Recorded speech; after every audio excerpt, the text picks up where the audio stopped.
ভুলটা করলে আপনি জাহান্নামে যাবেন। আমার রাসূল সাল্লাল্লাহু আলাইহি ওয়াসাল্লাম মেরাজের রাত্রিতে জান্নাত জাহান্নাম ঘুরলেন, সাথে ছিলেন জিবরিল আমিন। জিজ্ঞেস করলেন, ও জিবরিল আমিন ভাই, ওই জাহান্নামের মধ্যে অধিকাংশ নারী কেন জাহান্নামী? আকসারুন নাস ফিল মারআ, অধিকাংশ নারীরাই হচ্ছে জাহান্নামে। কেন? তারা কেন জাহান্নামে? তখন হযরত জিবরিল আমিন বললেন, ও নবী, তারা স্বামীর অবাধ্য ছিল। তখন তারা এত অবাধ্য ছিল, বুঝতে পারে নাই যে এই ভুলগুলো করেছে। বুঝতে না পারার কারণে রব্বে কারীম আজ তাদের জাহান্নামে দিয়ে দিয়েছে। ভুল করেছেন আপনারা, হয়তো বুঝতে পারেন নাই, অ্যাভেলেবেল করছেন। আমি যখন তিনটার কথা বলবো, বলবেন, হায় হুজুর, আমি তো ভুলগুলো কি করে ফেলছি, কি করব?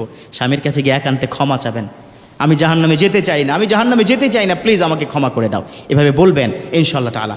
1 নম্বর হচ্ছে চাকরি করা যাবে না স্বামীর অনুমতি ছাড়া। এই তো এখন রাগ করেছে।